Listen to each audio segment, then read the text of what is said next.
Where do I start? How much do I need? How do I get working capital for my automotive business? You clicked on the right video.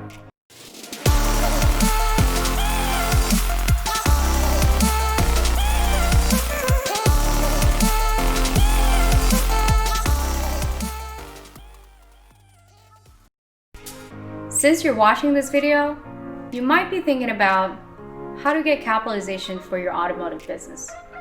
There are a few ways to capitalize your automotive business, one being to qualify for a business loan. And here's how to qualify for a business loan. You will need to prepare 3 financial statements, a profit and loss, balance sheet, and a cash flow statement.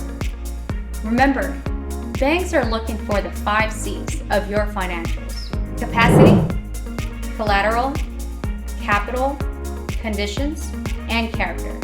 It is also imperative to determine how much capital is required for short or long-term purposes. Before applying for a business loan, we recommend for you to analyze your business strengths and weaknesses through these categories: liquidity, leverage, profitability, and efficiency. You may already know this, but there are specific requirements in how to get approved for a business loan. We will visit that topic in the next video. If you don't have your business financials ready, click the link below to schedule a meeting. Also, please subscribe to 365 Books Pro for more financial strategy videos.